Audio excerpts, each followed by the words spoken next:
And welcome to Group Chat. I am Justin Verrier, and joining me, Rob Mahoney, Big Woz, together in the studio, couple LA bros. Are you guys going to hit the Grove after this one? It's required, I think. Not going to hit the Grove, but you're going to miss out on some after-work drinks, Verrier, happy hour style. Yeah, that you're missing out on. A little NBA Cruz shit. I'm not privy to give something to get out of. Probably so. I'm not privy to give the negotiations as far as what time those drinks were supposed to start. Let's just say Woz was pushing it earlier and earlier in the day. Hey, guys. Oh, I would have expected the opposite. He was like, let me just double up on being in the office already. Yeah, so I don't have to drive anywhere. Okay. Let's just, in my defense, let's just put it like this. Y'all heard the phrase, it's 5 o'clock somewhere? Yeah. The time is after 5 o'clock, so I'm in the clear, guys. Okay. You were edging it pretty close over there, but I'll give you the benefit of the doubt on this one. Yes, sir. I actually respect that. If you're already downtown, you're not going to then go out of downtown and then come back to downtown. That's the true LA experience right there. Well, you still have time, Justin. Do you want to fly down, meet us this evening? Like, I think you have a window here. It's like, what, a 2-hour flight? I can make that. Yeah. And then just tell you I'm going to show up and then never show up. I mean, that would also be in character. But if you wanted to, you could do this pod, pack a bag, and be here. If you really loved us like that. I'm here for it. Not bi-coastal, but like on the same coast. That's unicoastal. Unicoastal. Still one coast. The student has become the teacher, Verrier. There you go. Thanks to everyone out there for shouting us out on your Spotify Wraps. Got a couple announcements from that, or a couple pings in the old DMs Always from that. Yep. If we were on your list, you got a cool little video for me just being like, thanks. And it was totally not pre-rehearsed or uncomfortable at all. So hopefully you guys enjoyed that one. I did not enjoy recording it, so I hope you enjoyed it. Also, hope you're enjoying the new ringer.com. I don't know if you checked out the new website. It looks very nice and shiny. Shouts to everyone on the back end at the company who worked on that. And the new group chat page. That's the one. If you guys check this out, the landing page is fire. It got like the whole like text bubble, but you got our faces in it, which is kind of neat. Although I did notice Justin Verrier never submitted a headshot. Ladies and gentlemen, the most handsomest of the group chatters decided I'm going to go no face on the new launch. Crazy. I couldn't believe that. Yeah, what's up with that? I just assumed that they would carry over the old one because I didn't read the instructions. And so I did ping our guy Craig Gaines the other day, and I got one up there. I have to say the photos are more smoldering than in the previous iteration of the website. Like, we all look fucking hot. Yeah, definitely. Hottest company in sports media. There's really no doubt about it. But the group chat hub specifically, our reactions in the in-pod photos to the takes that are being delivered. I would love to reverse engineer what episodes those came from. Yeah, they're recent ones. I could tell because I'm wearing a hoodie that I just bought in one of them. I have to say, I wish we got final cut on the choices of the photos because your boy looks like he could have used a nap. Well, that's just all of us evergreen. That's true. One thing I do like about the website in general is that the writers always send in their own bios. So in other sites, they would like come up with something that where like everyone's kind of sound the same. Like Rob's is pretty conventional. It's like, oh, I cover NBA pop culture, used to work at Sports Illustrated, etc. Mine's kind of similar. I really appreciated Woz's, which I have to assume you wrote yourself. Yes, sir. Which is, and I quote, New York City native now residing in Los Angeles. That's it. That's all you need to know about me. They're like, that's all you need to know. New York cat. That's it. That's all y'all need to know. What I love about that bio is Woz is not committing himself to any kind of work whatsoever. Well, hey, man. Hey, I'm flexible. I don't know what to tell you people. Right. I'm flexible. Right. Never let him pin you down. No. But yeah, the site is very cool looking. Go play around with it. Go check out the group chat page. I think there's like a show notes version that we could maybe toggle with a little bit as we go along, and we can really kind of blow that out. So really excited for that. But also excited for this podcast. We're going to talk a little bit about the Cup quarterfinals, which are on deck. What is it? Early next week, I believe. And then we got the semifinals and finals in Vegas. Your boys, aka me, Rob, Woz, going to Vegas all together. That's right. So we'll be hanging out there during, I believe, the semifinals. So our Monday pod will the recap our Four. weekends in Vegas. That's right. That's what it should be called. If you were there for the NBA Cup Final Four and see us out in the world, say hello. If you're there for apparently a massive rodeo bonanza that's happening in Las Vegas, also come say hello and tip your cowboy hat to us. We would appreciate it. I can't wait to hear the difference in weekends between Rob and I and Woz, where it's like Rob and I being like, "Oh, we went to a 6 p.m. dinner and it was delightful." It was very scrumptious, and Woz is like, "I'll be at the Garth Brooks concert. Don't worry. I'll have highlights for you guys." I feel like the difference is might want to go. I mean, I'm not turning it down. Woz will be at the dinner with us. It's just that he has a whole day that happens after the dinner. That's usually the difference in the schedules. My night ends at dinner. Woz's starts completely. Hey man.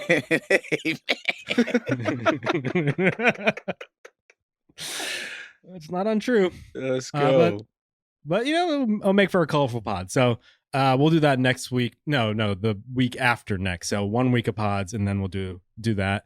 So Cup quarterfinals talk later in this pod. First, I want to talk big picture. We don't typically do this, but we usually have a pretty set format, more of an organized outline. But over the past couple weeks, couple months, just hearing a lot of consternation about the NBA.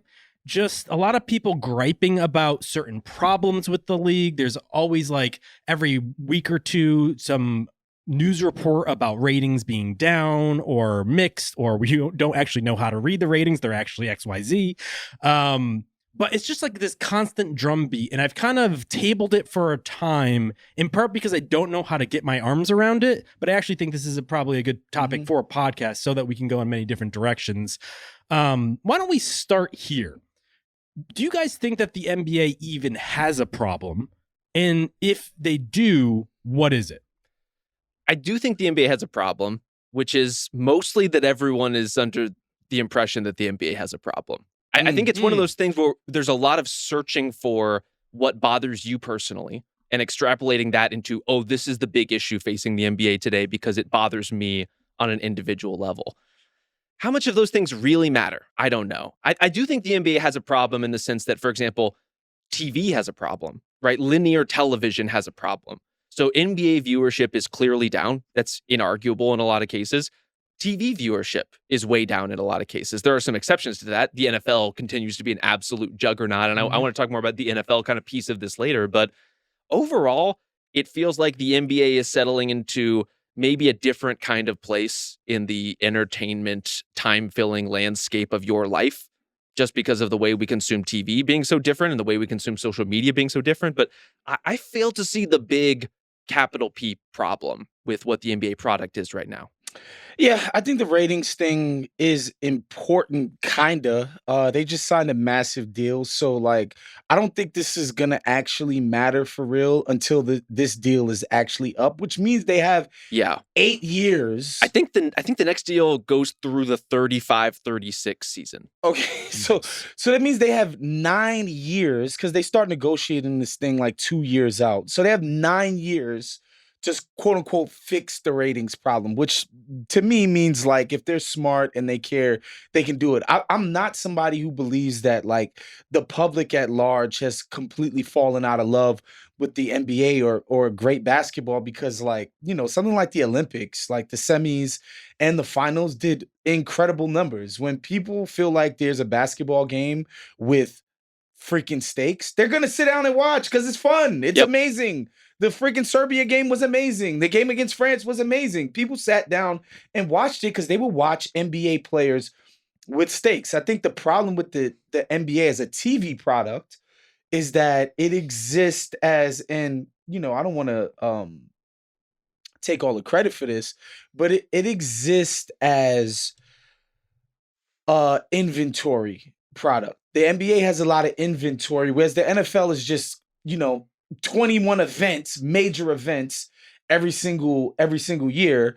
And the NBA is just like, we got a lot of stuff to give to you, and how do you make that inventory, that large library of inventory feel more pressing? Again, y'all know it's been a freaking hobby horse of mine. The freaking schedule is too damn long.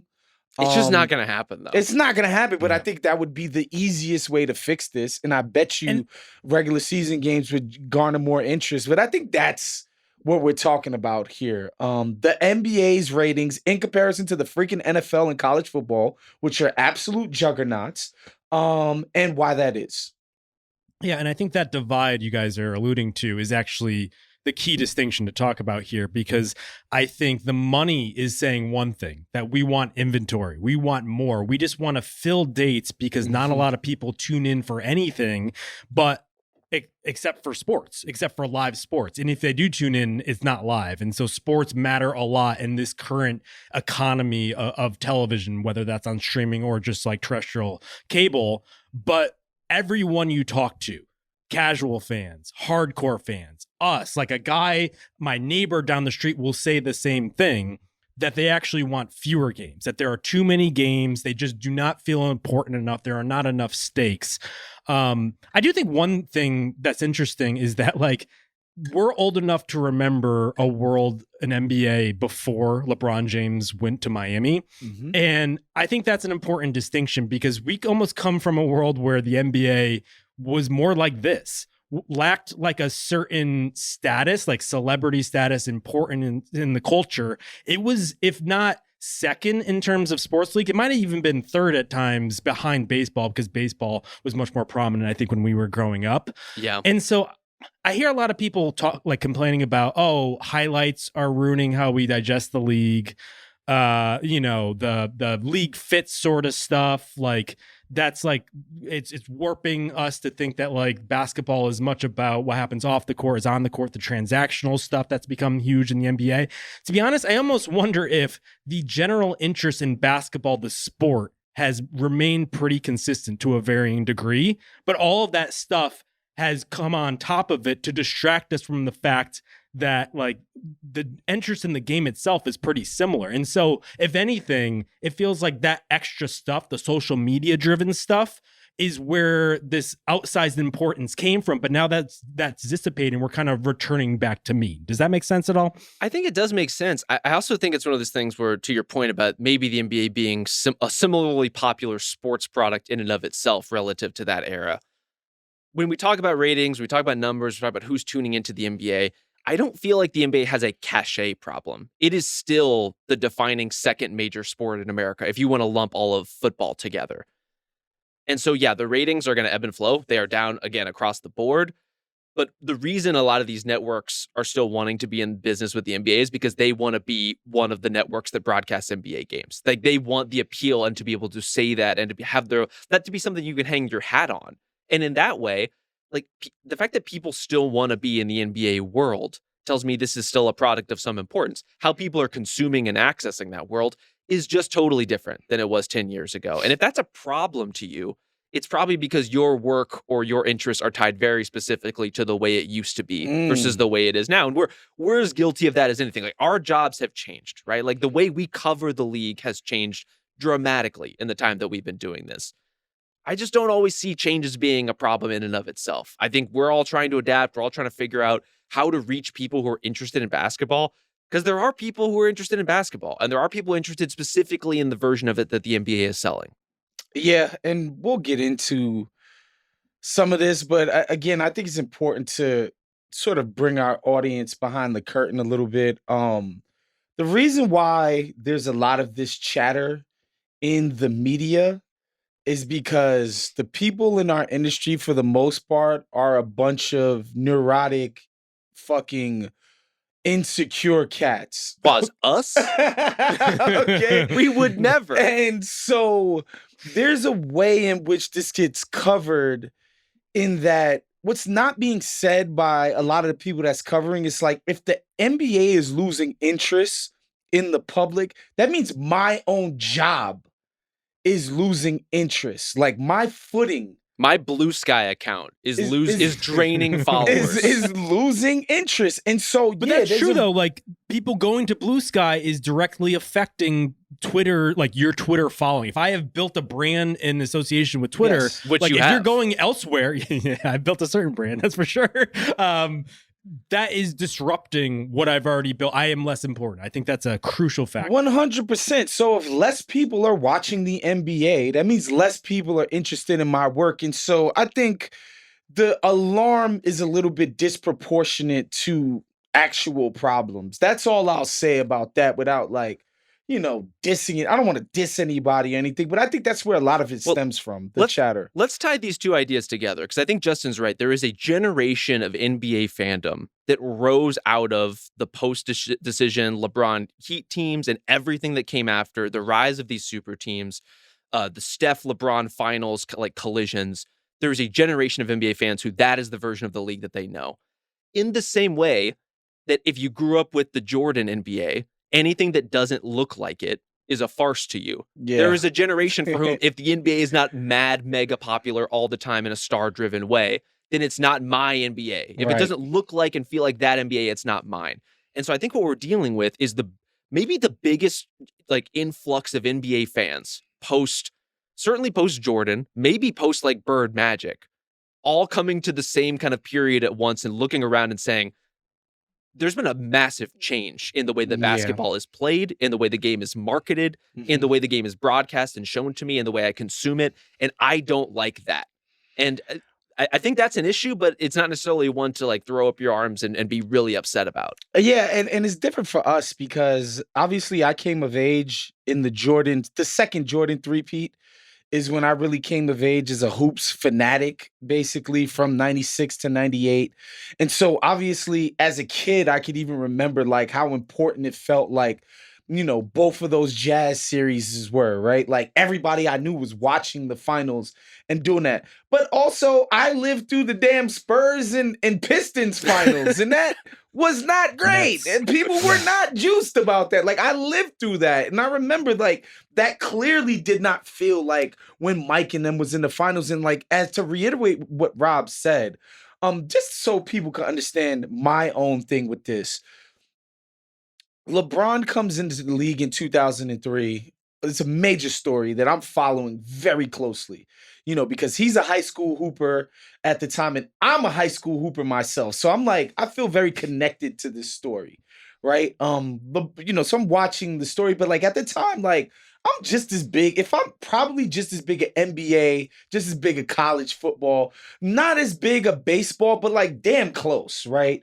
A baseball observer, whatever. Fast forward 8 years, the decision happens, and those other things just slowly just peel off. I'm just locked into the freaking NBA. And what's happening with this story with LeBron and the Heat and the rest of the league and getting booed in freaking Utah and Milwaukee for some reason.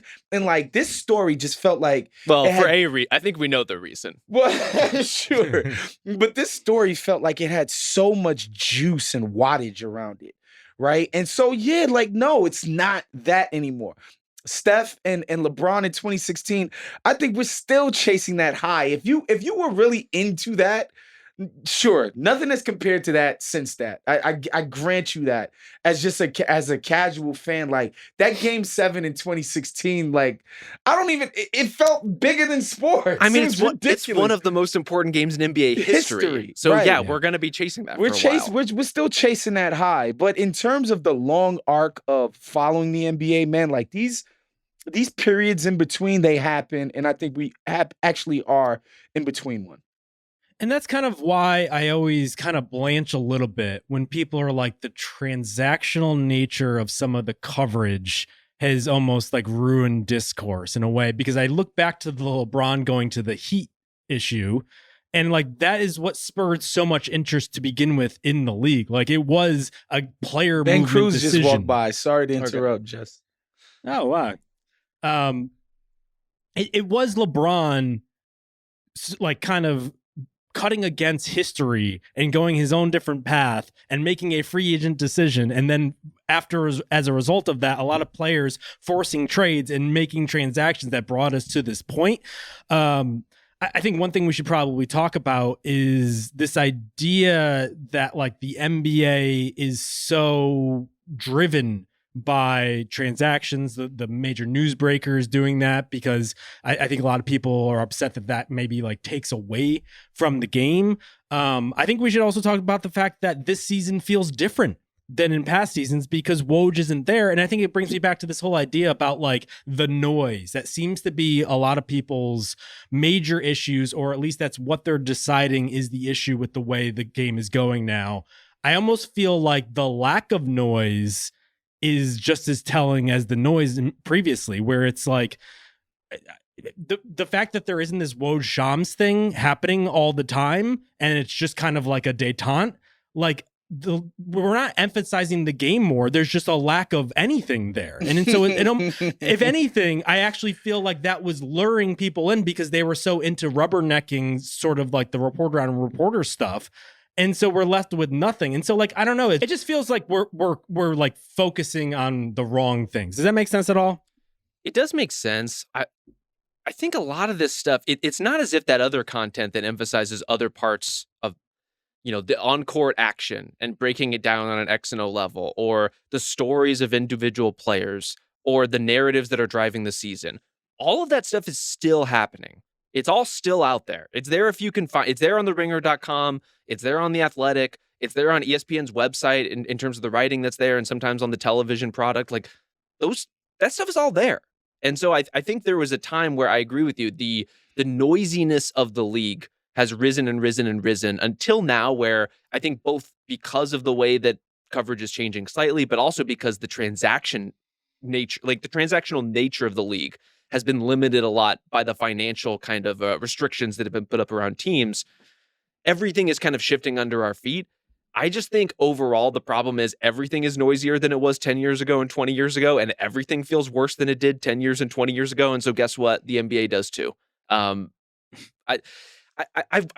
feel like I'm running the risk here of being like the Democratic operative who's pointing at the nationalized David crime Plouffe statistics. Over here. Like the answer is there's a problem if you feel there is a problem. Like if you are feeling tuned out on the NBA, or like you don't want to lock into the games, that is an issue for you and your fandom and how you interact with the sport. And we hear from people all the time who listen to this podcast who basically stopped watching NBA basketball, or really just consume little bits and pieces here and there, but want to listen to podcasts or want to read about it. And I think that's a version of fandom that is distinctly modern and new. And it may have started decades ago with like reading the sports section in the morning before work and like the little AP write-up that's in there. But now you can be a full-fledged NBA fan without watching the game. And for the league, that could actually be a problem. Yeah, and I think this conversation is tougher for me too, because the only NBA fans that I'm in contact with on a regular basis are Knicks and Lakers fans, who happen to be two of the most psychotic fan bases in the league. Like, these people, they eat, breathe this stuff all day, every single day. Like, nothing is waned for these folks. And I'm talking about the Lakers are 12-10. It doesn't matter. Like, their fans are completely locked in, completely paying attention to every single aspect. And Knicks fans are the same, right? And I think the people who, like sort of the Joe Sixpack kind of guy who's just gonna fly by night and sort of parachute in to a storyline, something as cool as Steph Curry in the threes in 2015 and 16 and 14, and LeBron after the decision. Like, sure, like, we probably not getting that guy at the moment, but I'm somebody, and maybe I'm, basically an NBA optimist this way. I always believe that people, if they tune in, are going to find something compelling about Shai Gilgeous and Anthony Edwards and Jason Tatum and all of these guys. And there's something compelling about all of these guys. It's about getting people to realize it all over again. That's all. Well, I think Rob bringing up the democratic nature, I think, is interesting, because I remember a couple weeks ago when we were doing our takes for Potluck, I was like, there's one I want to let fly here, but I don't want to get into it because it's a much tougher discussion and long-winded discussion. It is, I think, in part that people online, the most full-throated critics of the way that the discourse has gone, reminds me of the playbook from the Democrats in the 2024 presidential election, where it's like, we believe in something strongly that we think everyone should, but we're missing the normal, like being able to talk to normal people. We need to get in some diners in middle America. Yeah. There's a little too much like, we're educating you and you need to get onto our level, as opposed to meeting them in the middle and finding common ground and being able to speak to the common person. And like, it's funny because I think Woz is right, where it's like, we're probably way too into this to actually be typical like subjects, like the people who are actually making these decisions of whether or not to tune in and tune not, because we're going to tune in regardless. If the league was in a dire state and it was just 3-pointers every single shot, we would still be on this podcast talking about it, hopefully, if they would pay for it. But I think about like my interest in like TV and movies, for instance, or even in football, and like I don't listen to typical NFL podcasts every week, but if the Giants like went out and traded for a quarterback, I'm going to tune into that. And I think we've gotten to this place in the NBA where it's like, we almost want to kill the fun aspects because it doesn't adhere to like our high standards of the way that people should talk about the game. Like it has to be very sophisticated, like X's and O's analysis, which I love. I love learning more about the game. I genuinely like learning about the things that I'm interested in, but it comes with a much more like an ascot to the Discord. It can be both stylish and fun. Well, I hope so. I hope that's what we're doing on this podcast. But like, I want to have fun with the things I choose to do on my free time. Right. And I don't think we should be constantly hammering people for being interested in dunks and highlights and stuff. Like, that's just as much a part of the game as anything else. And frankly, I find the transactions just as much a part of that. I recognize that like it can go a little too far in some instances, but like this is all just like a portal into the thing that we're all talking about. And I don't think we should poo-poo anybody's choices about how they want to spend their free times. Totally. I do think there's a weird phenomenon going on across the board. As you said, not just in the NBA, but across culture, across sports, where it's like, if you are a fan of something, you are expected, not just on a like us having media jobs level, but in your group chats, in the barbershop, among your friends at work. Like if you are a Giants fan and you can't name the starting offensive line, who the fuck are you? Like, what are you doing? There is a level of like expertise that is not just suggested, but now feels required in a lot of modern life in order to participate in some of like the discourse around those things. And that's where I agree. Like the nature of casual fandom, I think has been a little bit eroded or at least challenged by the wealth of information that's out there, by the degree to which people are digging in hard into whatever their individual passions are. And I think it makes some sports inaccessible. I think it makes some interests like really hard to crack into without feeling like you're the idiot in the room who can't name the 13th guy on the roster. Like that is a ridiculous standard to hold people to. But I feel like in a lot of ways, that's kind of what modern fandom and specifically like stan culture, once you get into that level of obsession, is sort of what we're talking about. Far be it for me as a Ringer employee to disparage stan culture. I would never do such a thing.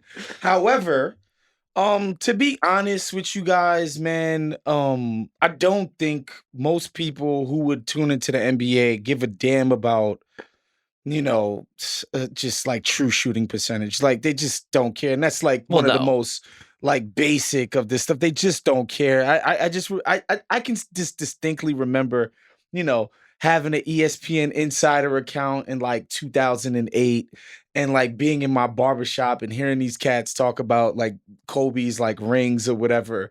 And, me silently like doing the Arthur meme and gritting my teeth like, oh, you don't even know what Brad P are. Like I remember those feelings. But the truth of the matter is like this type of fandom that we're describing that's on Blue Sky and Twitter, like people don't follow the game that way. They just don't and never will. Or even like, when I'm listening to our podcast about the NFL, who obviously our guys are just as locked in, dialed in as anybody. Like when I talk to people about football, they don't talk about football the way our guys are talking about it, right? These people are talking about their fantasy teams and their freaking parlays and, stuff like that. So like, I just don't buy this idea that fans in general have become too dorky about the NBA and they're just not enjoying Ja Morant's no-look passes. I think people are enjoying that. It's just, again, we just need to get it to where more people are tuning in and locking into that stuff. Here's a question I have about this stuff. As we're considering the state of the league, and specifically the state of an 82-game regular season, which is overlong, I think we can all agree, which probably won't change for a variety of financial considerations. Is the NBA still a league pass sport? Like we are coming out of an era where fans would, maybe latch onto a player and have interests that range across the league. Could we be getting back into an era where it's less I keep up with the NBA and more I'm going to lock in on my team and I'm going to keep up with that. Like, is following the NBA at large still a thing that's reasonable for people to do? Look, that's another ratings conversation, and people might not like this. I think if the NBA was really serious about this ratings thing, the first thing they would do is ban League Pass, get it out of here. Literally only people who work in the league, or people who have to do it for a living, like, media members. All right, cool. We'll give you guys League Pass accounts. Yeah. Ban that and crack down on them illegal streams. Because these young people, boy, they do not believe in paying for sports. They do not believe in it. They're like, listen, and I was talking to somebody who's kind of in this field of things. It's sort of like how we grew up with Napster. This idea that we would go out and pay for music, like it was like, nah, screw that. I know how to get this thing online for free. I'm not buying a CD. I'm not paying for music. That's how a lot of these younger cats are with the streaming and stuff like that. And I really do think that would be a very, like, at first I was definitely like, come on, man. There can't be like a sizable amount of people watching illegal streams, but trust me, there are. And that's something that they could do. And yeah, I think League Pass should get the hell out of here. If you want to watch NBA, you watch it on TNT and NBA and the designated games at TNT, NBA, NBC, whoever tells you to watch. Straight up. You want to gatekeep Nikola Jokic. That's right. Make it so an only event. people in Denver can watch Jokic. Yes. Well, even that is dicey. That's how it is for Denver. the NFL. If you don't have Sunday ticket, like if you don't have Sunday ticket, you cannot watch every single Colts game if you live in New York. Like you just can't do it. It's not happening for you. You might get, if you got the red zone, you get to watch every other drive every time they get to the, the end zone, but you don't get to watch Colts games when you live in New York. You have to pay an exorbitant amount for Sunday ticket, right? Like unless you're expensing it. What I'm hearing is Woz wants the common man to have to pay more money to watch NBA basketball. No, we just got to treat the product as special. That's all. That's all. It's something that's always kind of existed, even pre-LeBron, where it doesn't feel like the NBA is localized in the way that football definitely is and baseball certainly is, Absolutely. where you're literally just a fan of your baseball team. And it almost feels like it might be tied to the number of games played, because with baseball, you're so invested that you're only going to have time to watch your team every night because they play every night. And football is the opposite, where it's like there are so few that like you can base your week around that one game a week, right, where you just watch that. I also wonder if it's like like regional too. Go ahead. That's kind of what I mean, though. Like, we've been treating the NBA as if it should be following the NFL model of you can follow the entire league, and there's been a wave of fandom that's followed into that. But maybe it is more of a baseball model ultimately. Like for a lot of people consuming the sport, I think it makes more sense if there's going to be 82 games for it to live that way. Well, I also think that's interesting because we are on the verge of expansion. This seems almost, if not likely, it's almost like basically going to happen, with Seattle and Vegas being the most likely destinations. On the one hand, I think the league is talented enough in order to feed two other teams. Like we Agreed. talk all the time about depth. Like a lot of these guys could just be starting for a different team. On the other hand, it adds another, like two more teams in order to follow. And I think you guys just referenced the heyday of recent NBA basketball being not only LeBron and the Heat going up against the Spurs, but also Warriors versus Cavs being kind of like the pinnacle of everything. And there's this constant clash where it's like all of the owners want parity because they want to be able to spend as little as possible to compete on the level of teams that can lure in superstars with the big markets. But on the other hand, the thing that drives the most interest in the league are these titans, these franchises that are almost dynastic levels, like the Warriors were, going toe to toe with LeBron James, the biggest star in the sport. And so they almost work against each other, where it almost feels like we should have fewer, better teams than expand. But if anything, they're going to go more teams, which means more ground to cover. And I don't know how to reconcile the two.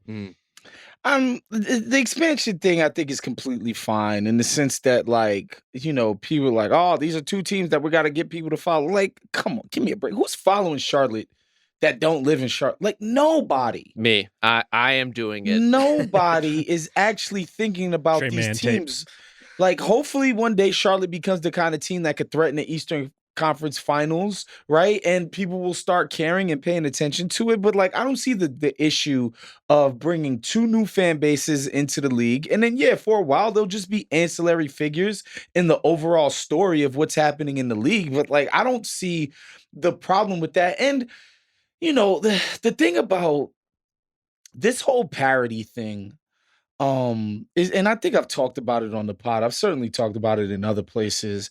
That's like one of my biggest issues with Adam Silver is his knack for getting the bag. His knack for, all right, we're gonna start in-season tournament. What the hell is that? Next year, we got the Emirates paying for it, right? Like, he just got us a new bag, right? Like, and he is great at that. He is great at communicating the value of this league to the partners. He is amazing at that.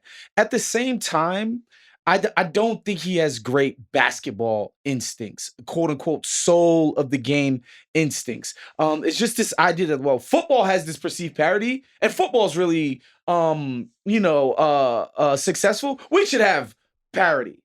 You know, it's like, there's no consideration for what gets people turned on to the league, as if it's not these very great teams that people don't get turned on by, you know, the 80s Celtics and Lakers and the 90s Bulls and the Spurs and, you know, the Heat and all of these other things like Kobe and Shaq. Like, that's what people get turned on to. It is these juggernauts.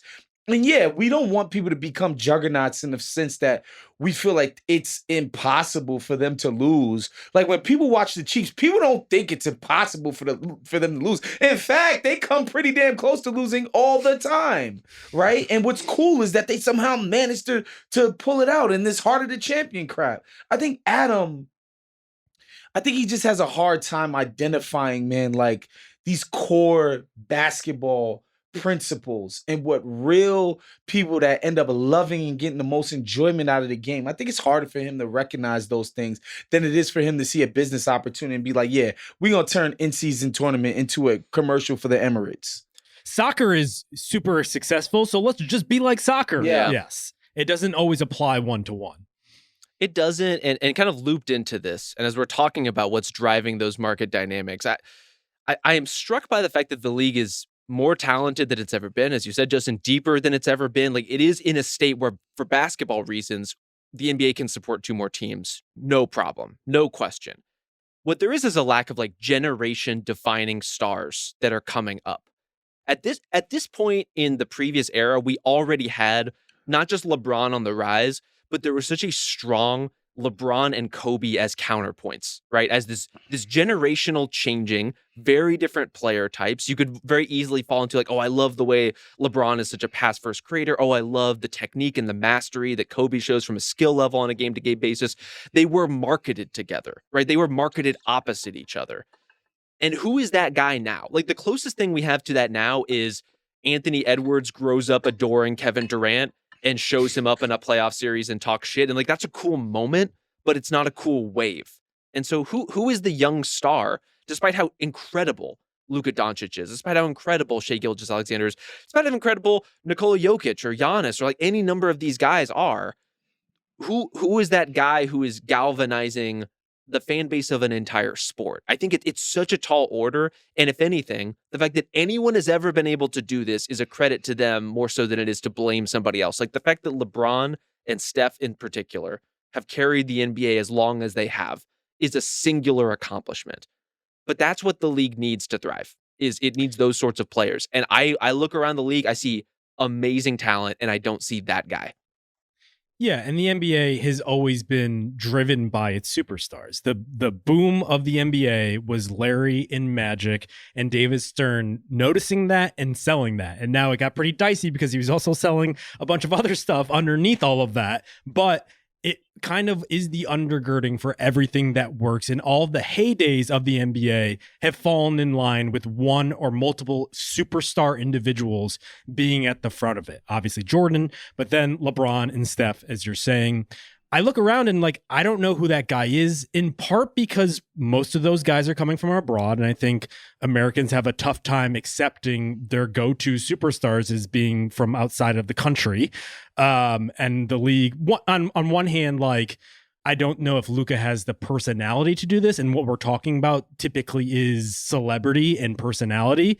But on the other hand, like, I think Wemby has a lot of those check marks that you'd want. And the league clearly has noticed it. And Wemby has also clearly noticed it. And it seems like they are aligned in trying to make him that. But I also don't think this is the type of thing that you can necessarily force. And I also think part of this is like how much the players themselves, the superstars we put into this category, are willing to participate in. I do think like the fact that Nikola Jokic is far and away the best NBA player of the past 5 years, looks like he might be on route to another MVP, but he doesn't really contribute to superstardom in the way that Wemby, for instance, is, as LeBron took on the mantle and was like, I'm going to be this guy. I'm the face of the league. Let me be in all these different Nike commercials, like yada, yada, yada. Jokic is like, fuck off, I want to play with my horses. I don't think that's helping the case, but and I also think it's not helping the case that a lot of these guys are doing this themselves on their social media rather than like really playing ball with media in the league and everything, and like really embracing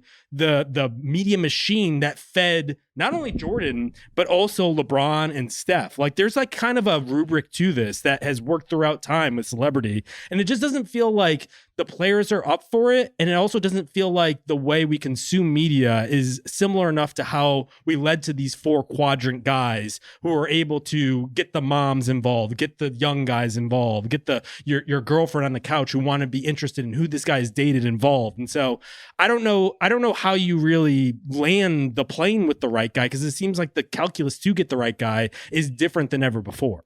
If I can empathize with the players a little bit on that, as far as why they wouldn't want to play ball with the responsibilities of not just superstardom, but kind of league-defining superstardom.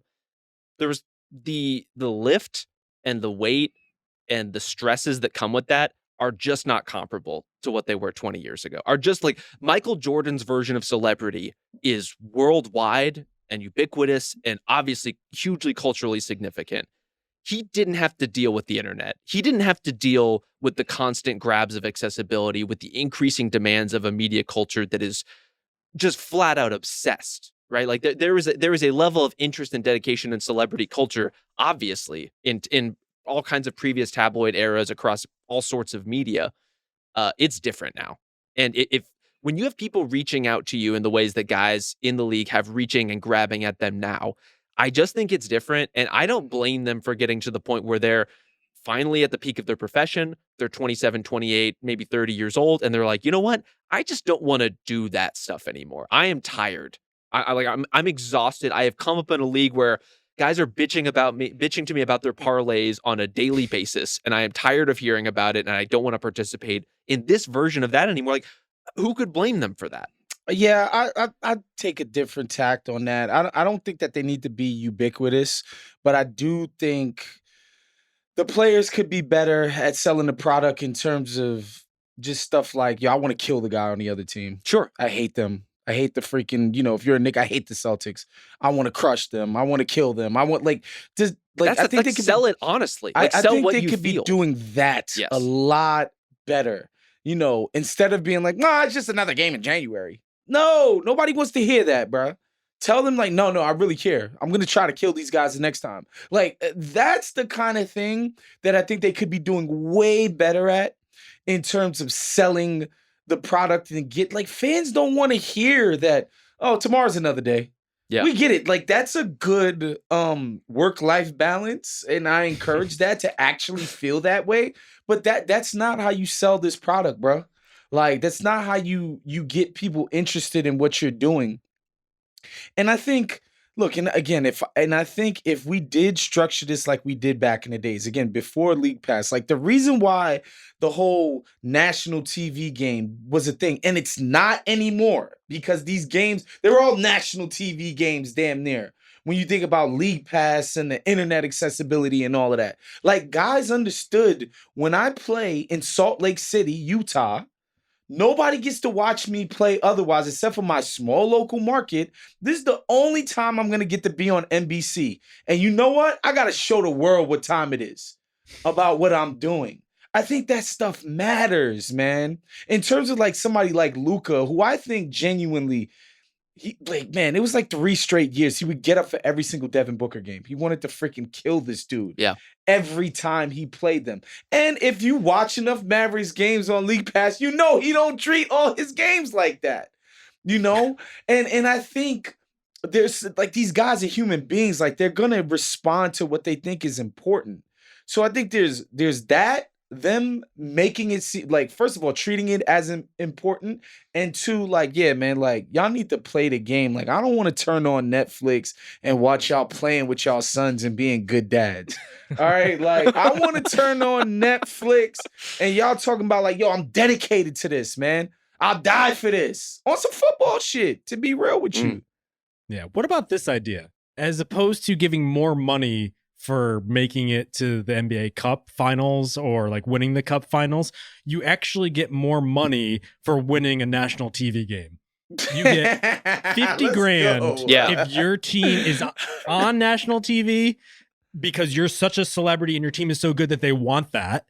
And you get 100 grand if your team wins. I don't know how the Players Association would negotiate that, but I would love something like that for sure. And again, I just do think it is, to go back to the inventory problem, I just do think it's just fundamentally so different in a world before ESPN got NBA rights, and it was just NBC on Sundays and Saturdays, and TNT a couple times during the week. Literally, TNT would do a doubleheader 2 times during the, so that's 4 total NBA games, and then NBC would do a doubleheader on the week. Like literally, it's 10 NBA games. Yeah. The entire freaking week are available to the public, except for your one local team. So again, that's just a different dynamic to how players are gonna be like, oh shit, I'm on NBC today. Yeah, it's about to be on. I mean, we're seeing many versions of the same thing, which we want more of these games to feel like they matter. And I think there's a bunch of different ways to accomplish that. One of which, to go back to the expansion point, in a perfect world, expansion is a trade-off piece, right? You are adding 2 teams. There's a huge influx of money for the existing owners because of that. And as a result, we scale down to 65 games. Oh, man. Right? I would love that. Consolidate the schedule. You play within your new like little 4-team division. Maybe you play those teams one extra time. You play every other team the same number of times. And as a result, every game means a little bit more. The other problem, this is something we were talking about before the pod, I want to call our Gen Z correspondent, our producer Isaiah Blakely, to the mic to help talk about this.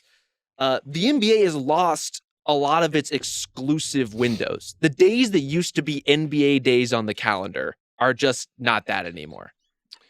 No, they've lost. I mean, we lost Christmas bad this year, like terribly. Not only the NFL, I think, took Christmas for the first time last year, maybe, and they're taking almost the whole week. I think there's Christmas Eve. I think there's it's like absurd. And they got Beyonce to perform. Like it's over. 10 people are gonna watch the NBA, and we're half the group. Like it's cooked. Can we keep MLK Day? No. Do we have that still?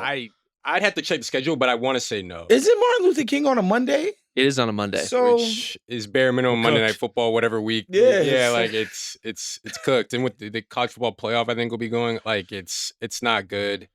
And I was talking about this with our guy Jomi. Like they don't even add any mystique to Christmas anymore. Like bring back the jerseys, make it a little more special. Like you guys were talking about, we need to make things matter more. The Christmas Day jerseys, like, yeah, we kind of hate them at the time, but like looking back, like, I don't know, at least it was fun. Like it was something to talk about. It added some kind of juice. Yeah, I don't know. It's not good. It's one of the bigger problems. I think you have the dilution of that with the City Edition jerseys too, where there's so much stuff. Don't get me started on the jerseys. Look, nobody likes them, but like when there isn't one defining look for a team, then when you do deviate from it, it doesn't matter anymore. And so now, there's a new court. Everyone hates it. They throw in the 4th different City Edition jersey in 4 years. It's a watered down formula. Everybody hates it. If you have a basic look and a basic feel, and then once a year you make it feel special, guess what? It's gonna feel special.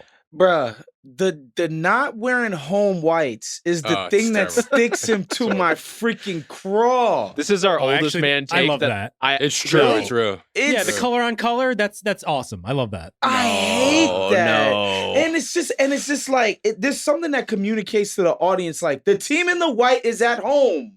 You're watching the home, like that's the home team. That's why the crowd is not black and white TVs anymore. That's why you had color versus whites because they can only pick up one color. No, Justin, the people need to know who's at home and who's not. But yeah, it's just those little things. And again, I don't think if you fix this stuff tomorrow, everything would be perfect about the NBA. I literally just think the public just needs to become more familiar with the guys who are going to take ownership of the league. Yeah. The public needs to become as familiar as they are with Steph and LeBron and KD, with these newer, younger guys. And I think that's important. And, again, just related to Luka, and yes, I do wish he was from Kentucky. Like, that would just solve so many of our fucking problems. Do you? Yes, I do. I wish he was, instead of vaping and hookahing, he was chewing tobacco. Like, I wish he was packing a dipper. We do not support chewing tobacco on this podcast. That's not what this is about. In lieu of hookah Doncic, he'd be, you know what I mean? Chuka Doncic? Yeah, Chuka Doncic. But if he was from Kentucky, he would be the linebacker on the Carolina Panthers right now.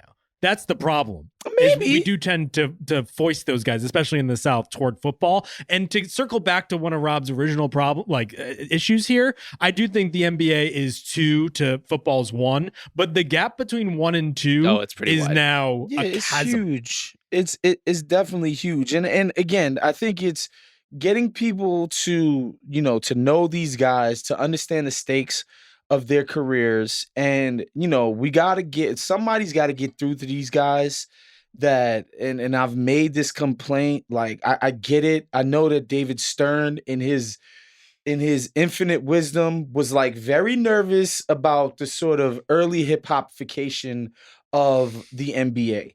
And Allen Iverson and his freaking do-rag and his cornrows and his tattoos, and it's like, Jesus Christ, we're trying to serve a corporate, family-friendly product, whatever. I just want to pause right now. I have no idea what direction this take is going to go, and I just want to say I'm enjoying the roller coaster of it. And listen, so, and I got, and the younger me was like, this is kind of bullshit, and it's, it's bordering on racist, and why do we have to, kowtow to the lily white audience, whatever. I got all of that as a younger person.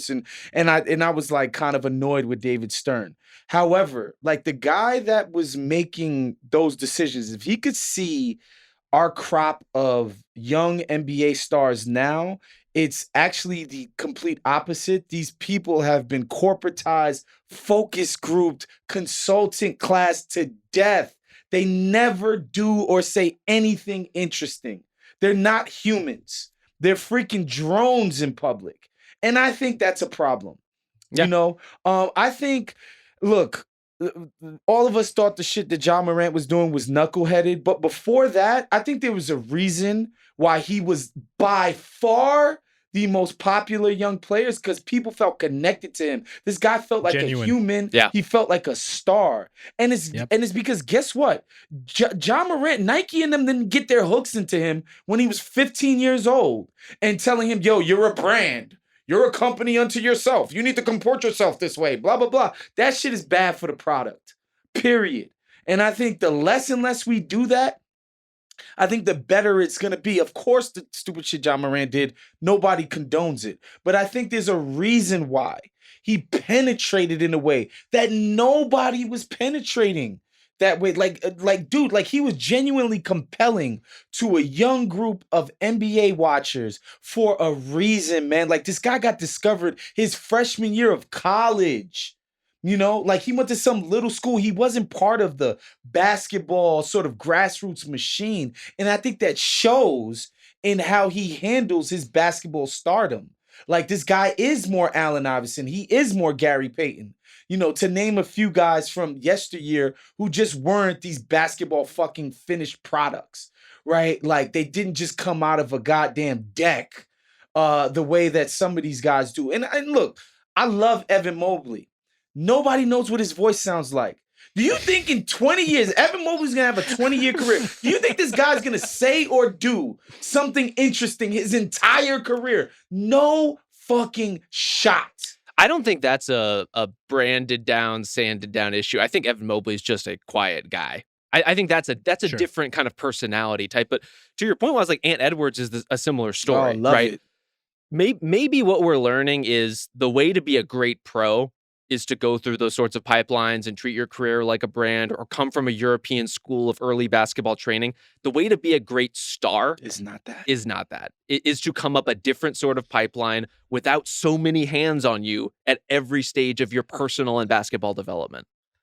And at this point, I don't know how that gets better. If anything, it's getting progressively worse, because if you're a young person, you're online criminally at like age 10 at the latest. And so you're going to be programmed even earlier than you were before. But to Waz's point, I think he's 100% right. If you talk to any white guy my age, the two things they love the most are Allen Iverson and Wu-Tang Clan, because there is something appealing about that to just like suburban kids, the realness, but also like the rawness that you weren't getting from your typical life. Yeah. And you're right. I just don't see where we're getting that now. Even Wemby, who I think we think might have a lot of the traits that brands in the league seeks after, does feel sanded down to the point where I don't even know who Wemby is. You know, like he's a good ambassador, and I think he's a good kid. He's an awesome player, but I don't know who he is yet, and that's a problem. This is the most compelling to me of any of the problems we've illuminated so far. Like the overall death of authenticity, especially in public life,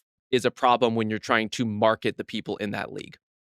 Yeah. And Wemby, I think Wemby is actually a kind of interesting guy. He is bold enough to say that Attack of the Clones is his favorite Star Wars movie. So like he's out there on some limbs. I think I watched the interview he did with JJ. I was like, yo, this guy is a pretty freaking savvy young person, and was like way more candid than he needed to be, and like way more like, I don't know, like thinking about like his existence in a way that I was like, damn, like at 19 to be like to understand yourself in terms of your position in the world, right? Just as a human being is like kind of interesting. But you know, and again, and we could get off of this, but like understand that the league, the people who comprise it, more and more suburban, more and more affluent backgrounds.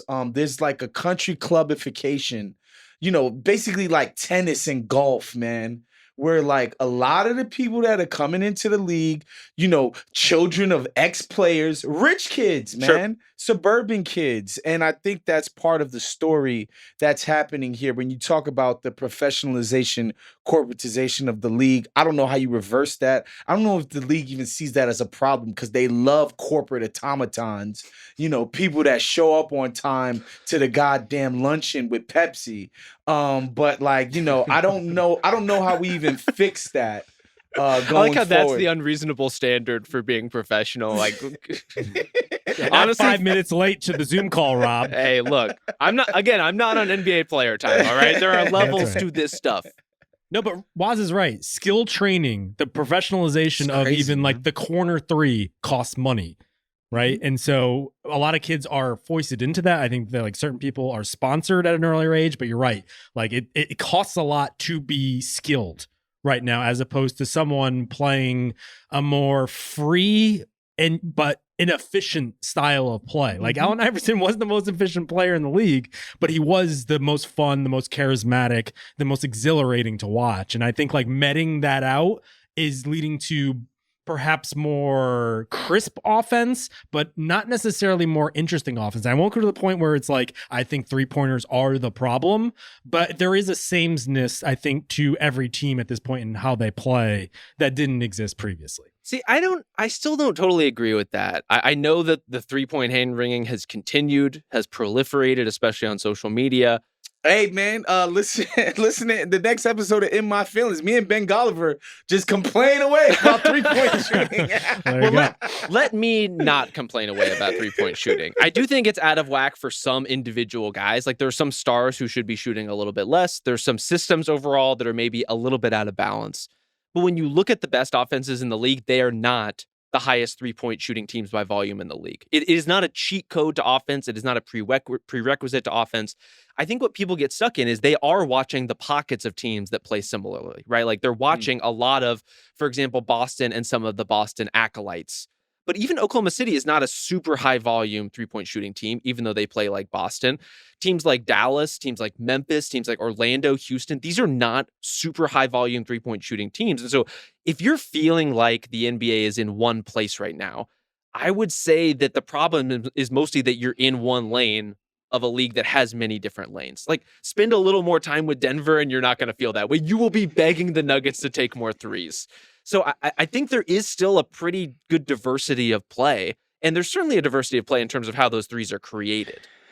I will say, though, a lot of the best teams are running like motion, Princeton offense type of stuff, which is hilarious to me specifically because I played in high school for a guy named Tim Leary, Irish guy. And what he would say to us in practice and when he's talking to us about basketball, he's like, do not watch the NBA. You guys aren't good enough to replicate that. Like, that was his whole thing. Like, you're not good enough to isolate and just kill your man one-on-one. Like, get that out of your brain. His whole thing was motion and movement and screening and replacing and cutting. And like, that was his whole thing. He was like, that's how you're going to beat, as a less talented team, that's how you're going to beat a more talented team than you. You guys don't have it in you to just destroy people on sheer talent. Sorry, guys. So get that NBA style out of your head. And when I watch the Warriors or I watch the Sacramento Kings or I watch any number of these guys play, like, these dudes are running Leary's offense, man. Like, it is like screening, replacing, the cutting, and, you know, like it is this sort of more egalitarian style of play, which, by the way, I was told classically that this is what fans want to see. This is what the white man wants to see. He wants to see more fluid and motion, and that the white man wants to see a Hoosier style of basketball. The NBA style has never been more Hoosiers than it is right now, dude. And I gotta say, me personally, I do really like watching that shit. I do.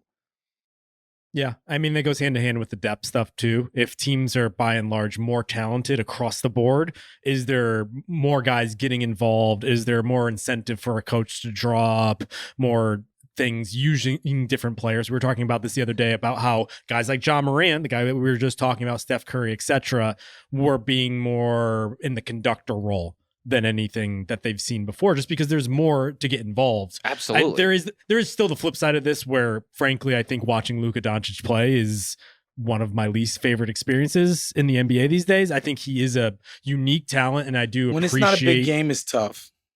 It's just... I also stand by my take that I think I reeled off last year, where I don't think players should be allowed to talk to the referees because he talks to the referees more than his teammates sometimes.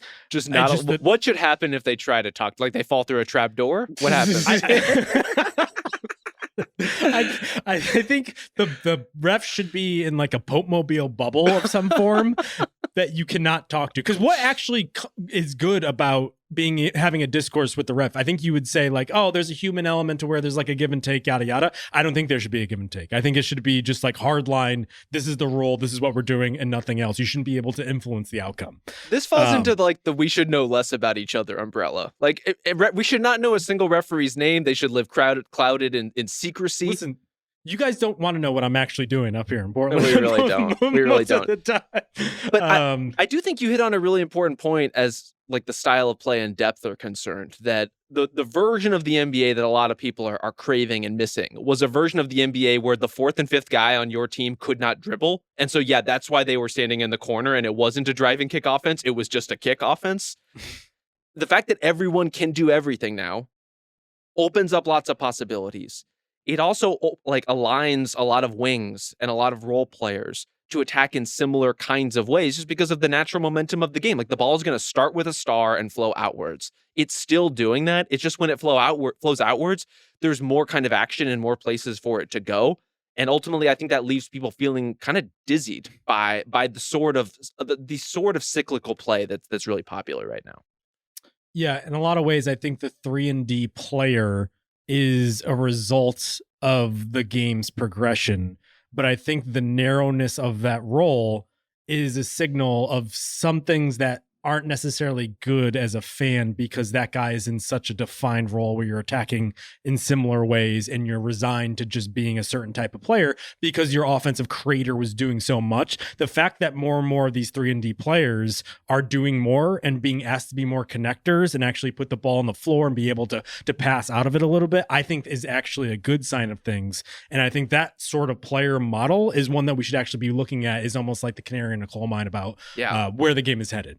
Jalen Johnson is a good sign for the league. Like the fact that a player that athletic is playing that way, that's what we want. It's certainly what I want. Have you seen Tumani Kamara pass? Oh my God. It had been too long since we heard a single Blazer mentioned in this podcast. That's right. All right, this is a good discussion. Our existential crisis is fully concluded at this point. Maybe we'll visit this in like a couple months, see how things have changed, because we'll keep getting more and more of this. So I'm interested in this discussion as long as we can like actually find what the discussion is. But why don't we take a quick break so we could look through some of this Cup quarterfinal action. All right, we have our pairings in the NBA Cup quarterfinals. We've made it. We've got Thunder Mavericks in the West, Rockets Warriors also in the West, and then in the East, Bucks versus Magic, Knicks versus Hawks. I have to say, just as like a kind of bookend to our previous discussion about the state of the NBA and all like play style and all that other stuff, I'm still pretty tepid on the group play version of the Cup. I still don't even know what's happening most of the time. I think the point differential thing is actually one of the worst things that they've ever done in the league, just because it leads to a lot of poor sportsmanship, and it just doesn't apply to basketball in the same way it does soccer. Get out of here. You're a big sportsmanship. You lost us at sportsmanship. This is the NBA. I don't want to hear about sportsmanship. You gotta respect the game. The unwritten. Don't you dare flip a bat over here. No, but see, this is different than flipping bats because that's more promoting something that's fun. This is actually just promoting beatdowns for the sake of beatdowns. And actually, as we talk about guys who are like getting injured more because they're playing, that's Darwinism, my guy. I mean, you can only do so much, you know, especially when Tumani Kamara is out there playing a cup game. It promotes something that I don't think is like typical for an NBA game. It feels out of sorts, but that's a whole other issue. I will say quarterfinal play, this is where I get into it because there's real stakes to this. It just reflects more of the like college style one and done thing that I think that we all like about that. And so I'm very excited about this. I'm also very excited about this field. Waz, is there any one of these matchups, one of these 4 matchups, you're like, that's my shit? I wouldn't say any one in particular. It's funny when the drawing came out, I was like, I have an interest in all 8 of these teams. And so like the young Magic, like I'm watching them play yesterday, and these dudes again just play so hard and are so athletic. They play with so much force. It's like a unique NBA watching experience. So I'm interested in that contrast with the old ass Bucks, right? Like I'm interested in that. The Knicks and the Hawks, like the way the Hawks have been playing recently, where these dudes seem to be like, it's almost like they're discovering their powers in real time. Like we're watching these young guys be like, oh shit, like I could scale a building right now. Like it's crazy to watch that. And I think the Knicks are even coming into their own in such like I'm interested in all of these matchups. And I do want to say about the Cup, because I know there's been so much out there. I was generally bullish on the Cup as an idea, just as like ways to goose actual competition, like getting people to play super hard in December and November in ways that, like, I swear to God, y'all, they wouldn't ordinarily be doing it. Yeah. Like, it's just a fact. They wouldn't ordinarily be doing it. And then, you know, last year, I was at the first Cup semifinals in Vegas, and I was actually sitting next to Bill, and like freaking Tyrese Halliburton, R.I.P. He made a big ass 3. And he's like pointing at his watch and he's yelling at the freaking Bucks. And he's like, and people in the arena are going nuts. I'm like, okay, this is actually legitimate. This is legitimately a great thing that the NBA has put together. So I'm now fully NBA Cup pilled. And I get it, you know, part of that is the privilege of being at the game and blah, blah, blah. I get that.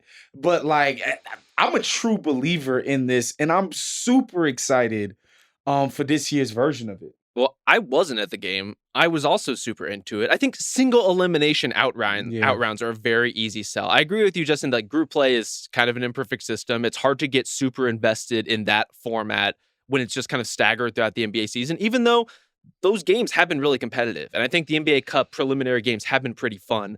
I can't say I've been 100% locked in on, oh my God, this is the clinching scenario that the Magic need to get this wildcard spot. Like, that's not of particular interest to me, but give me the field and I'm interested. Show me these teams. Let me start wrapping my head around who's going to play who, and I'm locked in. And one of the things that strikes me looking at this field, all of the best defensive teams in the league are represented here. For all of the hand-wringing we just did about the three-point era in the NBA, these are defensive juggernauts, like by and large, who are in this group, give or take an occasional Knicks in this field. So I think the diversity is good. I think the young talent is good. I think, like last year, you have a nice balance of sort of established stars versus up-and-coming stars, which is a dream for the NBA.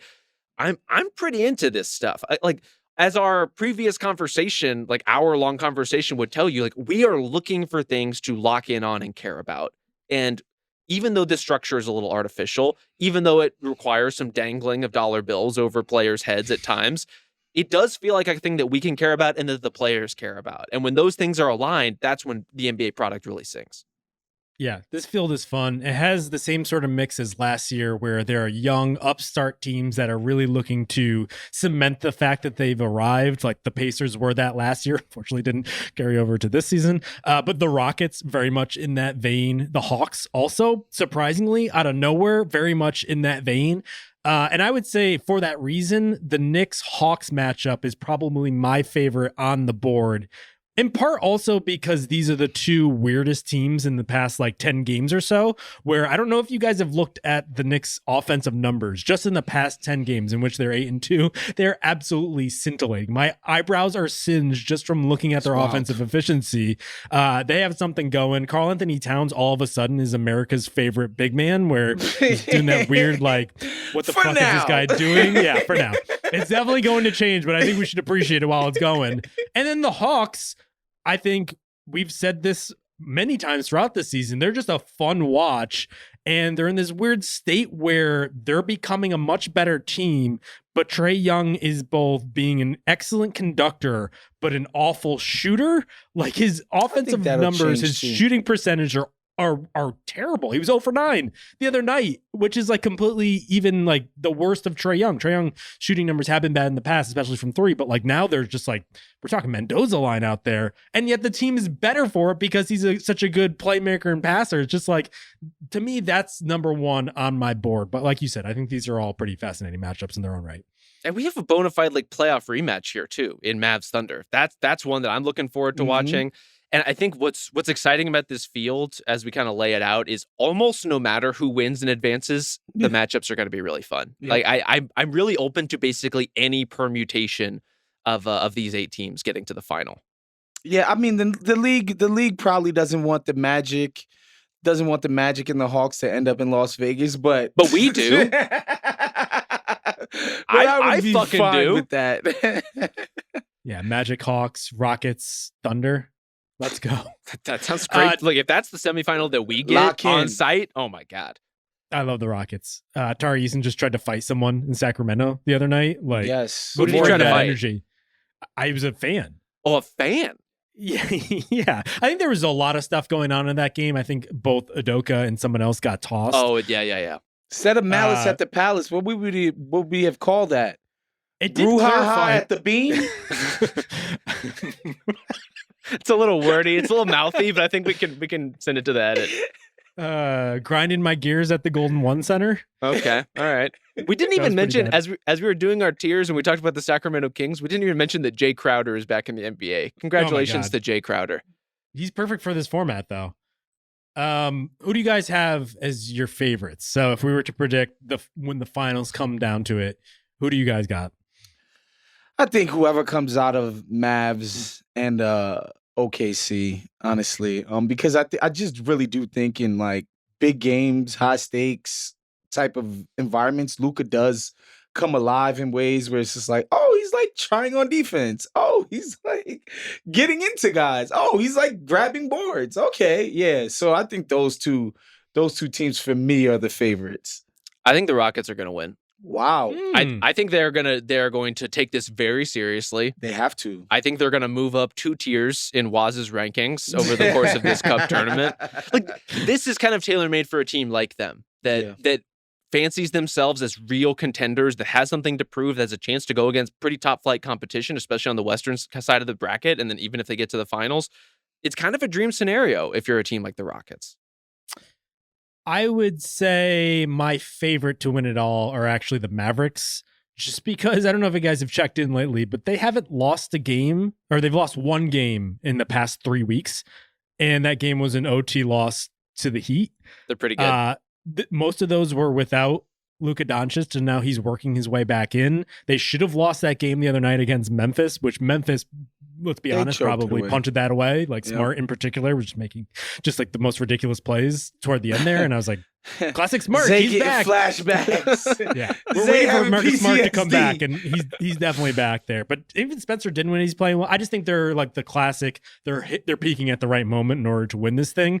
And as we flash back to last year, it wasn't actually like the fun upstart team that won. It was LeBron James, the veteran, just putting his throat on the situation. That's true. And obviously, Luka has the ability to do that. So I would say Mavs and out of the East. I kind of want the Knicks to really have a run here. They're starting to hit their stride. And frankly, I would like to see them in Vegas because I want to see that offense up close because they haven't yet. So. Same. We need some cat shimmies. We need some shakes. We need some post moves. I think, and we need some insufferable Knick fans too. One follows the other. Are you guys going to shimmy at all when we're in Vegas? I got you. All right. I've been shimmying for years, brother. I don't know what that means, but I can't wait to find out. All right. Why don't we wrap it there? Thank you to Isaiah Blakely for joining the conversation and also producing us today. Thank you to Ben Cruz. We'll be back on Monday as per usual. We'll talk to you then.